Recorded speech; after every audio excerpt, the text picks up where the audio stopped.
बड़ी खबर जयपुर से, जहां जयपुर में आरएसएस के कार्यक्रम में हुई चाकूबाजी और चाकू लगने से 8 लोग घायल हो गए।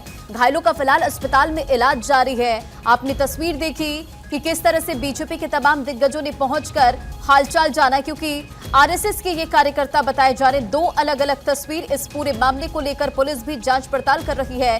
शरद पूर्णिमा के मौके पर मंदिर में बांटी जा रही थी खीर और मौके पर भारी मात्रा में पुलिस बल को तैनात कर दिया गया है। तो बड़ी खबर आपको बता रहे, जहां जयपुर के एक मंदिर में जागरण में देर रात चाकूबाजी में आरएसएस से जुड़े 10 लोगों के घायल होने की खबर है। फिलहाल घायलों को एसएमएस हॉस्पिटल में एडमिट कराया गया है। और इसी खबर पर अधिक अपडेट के साथ हमारी सहयोगी शक्ति नारायण जुड़ गए। शक्ति, इस वक्त क्या जानकारी मिल रही है? जो घायल बताए जा रहे हैं उनकी स्थिति क्या है? पुलिस की जांच में क्या कुछ बड़ी बातें निकलकर सामने आई है?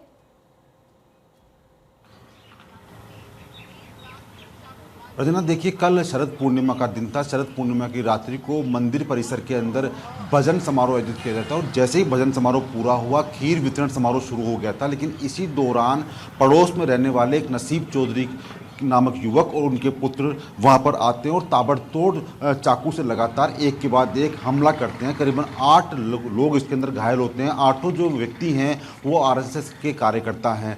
चूंकि बताया जा रहा है कि नसीब चौधरी लगातार मंदिर के विरोध में रहता है। वो मंदिर के अंदर भजन होते हैं उसके विरोध में रहता है, कि वो कहता है कि मैं डिस्टर्ब होता हूँ। और शायद इसी कारण देर रात को जब वो मंदिर में आते उन्होंने चाकू से जो सामने आया उसके ऊपर ताबड़तोड़ वार किए। घटना के अंदर 8 व्यक्ति घायल हुए, जिन्हें अस्पताल भिजवाया गया। लेकिन राहत की बात यह है कि सभी को प्राथमिक उपचार दिया गया, किसी की जान खतरे के अंदर नहीं है। पुलिस ने त्वरित कार्रवाई करते हुए जो आरोपी नसीब चौधरी और उनके पुत्र को गिरफ्तार कर लिया, धारदार चाकू बरामद कर लिया। फिलहाल उनसे पूछताछ की जा रही है। वहीं एहतियात के तौर पर मंदिर और मंदिर परिसर के आसपास पुलिस का अतिरिक्त जाब्ता तैनात किया गया है। खुद एडिशनल पुलिस कमिश्नर कुंवर राजदीप पर्पल पर नजरें बनाए हुए हैं। जो व्यापार मंडल है, उस व्यापार मंडल ने आज इस घटना के विरोध में 2 घंटे का सांकेतिक बंद का आह्वान किया है। शाम को 5 से लेकर 7 बजे तक इलाके के बाजार बंद रहेंगे।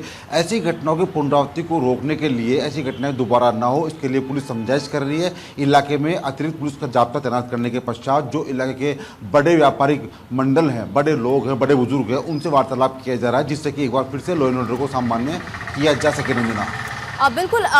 जरा ये बताइए कि जो दोनों आरोपी हैं जिन्होंने चाकूबाजी की है, क्या उनकी गिरफ्तारी हो चुकी है? और हम लगातार ये देख रहे हैं कि बीजेपी के कई बड़े नेता वहां पर पहुंचे। कौन कौन पहुंचे जिन्होंने हालात की जानकारी ली अस्पताल में?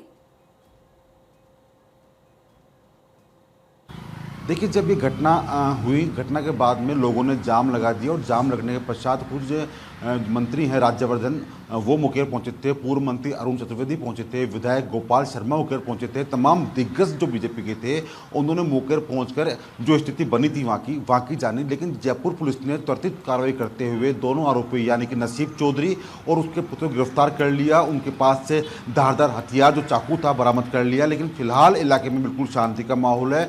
लोगों ने इससे जो घटना हुई है, इस घटना के विरोध में आज सांकेतिक बंद का आह्वान किया है। शाम को 5 से 7 बजे तक अपने अपने व्यापारिक प्रतिष्ठान को बंद रखेंगे।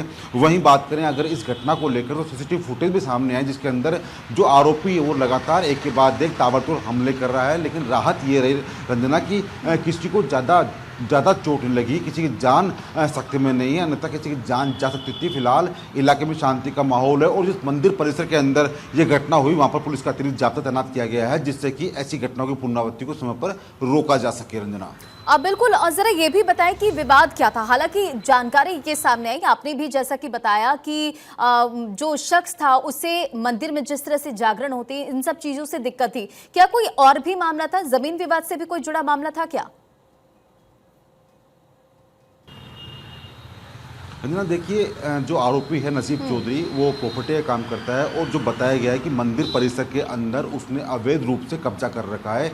एक गुमटी बना रखी है जो कि अवैध है। लेकिन जैसे रात को भजन शुरू हुए, रात को खीर वितरण शुरू हुआ, तो उसे लगा कि मेरे द्वारा किए गए अवैध कब्जे को ये लोग तोड़ देंगे। तो इसी डर के चलते वो चाकू लेकर उनके बीच में आ गया, गाली गलौज करने लगा। सबसे पहले उसने आते 2 युवकों को धक्का मारा और धक्का मारने के पश्चात चाकू निकालने के बाद एक के बाद एक, यानी जो सामने आया उसके ऊपर चाकू से वार कर दिया, किसी के सिर पर, किसी के सीने पर और किसी के पेट पर ये जख्म लगे, लेकिन जख्म गहरे नहीं थे और इसी कारण किसी भी व्यक्ति की इसमें जान नहीं गई। पुलिस ने त्वरित कार्रवाई करी, दोनों आरोपी गिरफ्तार कर लिया, चाकू बरामद ठीक कर है। लिया और जो रास्ता बंद किया गया था, जो हाईवे बंद किया गया 2 घंटे के लिए, उससे यानी खुलवा कि दिया गया। स्थिति अब फिलहाल बिल्कुल मौके पर सामान्य। शांति का बहुत माहौल बहुत शुक्रिया कायम है। जयपुर से हमारे सहयोगी सत्यनारायण शर्मा को आप सुन रहे थे, जिन्होंने पूरी जानकारी दी कि किस तरह से वहां पर ये पूरी घटना हुई, अभी क्या स्थिति है।